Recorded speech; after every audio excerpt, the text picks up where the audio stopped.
Bismillahirrahmanirrahim. Assalamualaikum warahmatullahi wabarakatuh. Alhamdulillahirabbil alamin. Allahumma shalli wa sallim wa barik ala sayyidina wa maulana Muhammad wa ala alihi wa sahbihi ajma'in.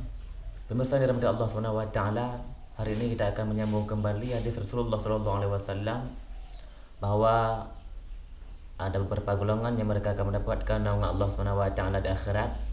Dan hari ini kita akan membahas yang keempatnya. Warajulani tahabban fillah.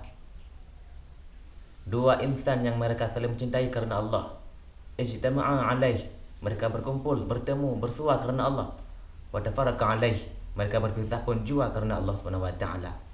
Maka yang keempat, orang-orang yang akan mendapatkan naungan Allah Subhanahu wa taala kelak di akhirat adalah mereka-mereka di dunia ini saling mencintai karena Allah, berjumpa karena Allah, berpisah pun jua karena Allah Subhanahu wa taala. Lantas bagaimana supaya tercipta saling cinta mencintai, saling membantu di dalam kehidupan bermasyarakat? Bahwa kita lihat dari zaman ke zaman, dari dulu sampai sekarang, permusuhan kian marak terjadi dimanapun kita berada. Caranya adalah nata'awan bima tafaqna. Kita saling bekerja sama, saling membantu dalam perkara-perkara yang kita sepakati. Wa nata'azza bima talafna, dan kita saling berlapang dada, saling menerima dalam hal yang kita berbeda pendapat dalamnya. Maka kita tahu bahwa dulu sebelum Rasulullah SAW berhijrah ke Madinah, bahwa ada dua suku besar di sana, Aus dan Khazraj. Mereka senantiasa menumpahkan darah, saling berperang, saling berselisih pendapat oleh karena perkara-perkara sepele.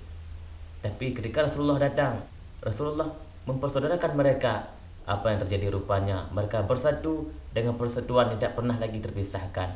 Aus dan Khazraj, dua suku yang saling bermusuhan, dua suku yang tak pernah damai di masa jahiliyah. Tapi ketika datang Rasulullah, rupanya mereka bersatu dalam kesatuan yang tidak pernah goyah, yang tidak pernah terpecahkan oleh sesuatu apapun.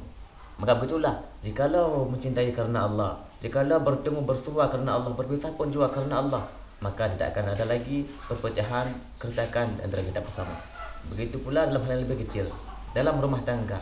Bila kita saling menerima perbedaan, saling berlapang dada, saling menghargai, saling tenggang rasa, maka tentu saja tidak akan ada perceraian dalam sebuah komunitas terkecil sekalipun.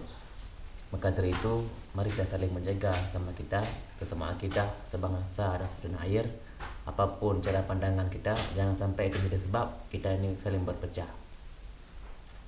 Suatu ketika Ustaz Abdul Samad ketika dipilih menjadi salah satu daripada 5 tokoh besar perubahan Republika, beliau menyampaikan dalam sambutannya bahwa ada banyak perbedaan di antara kita. Tidak diketahuilah bahwa persamaan dan kesamaan di antara kita itu jauh lebih banyak ketimbang perbedaan di antara kita. Semoga kita termasuk orang-orang yang saling menjaga silaturahim, saling menjaga ukhuwah Islamiyah, saling menguatkan satu sama yang lain, bahwa al-mu'minuna kal jasadil wahid, orang-orang beriman itu seperti tubuh yang satu. Dan semoga kita termasuk orang-orang yang mendapatkan naungan Allah Subhanahu wa taala kelak di akhirat. Demikian yang dapat saya sampaikan. Mohon maaf atas berbagai kekurangan, kesalahan yang ada. Billahi taufiq wal hidayah. Wassalamualaikum warahmatullahi wabarakatuh.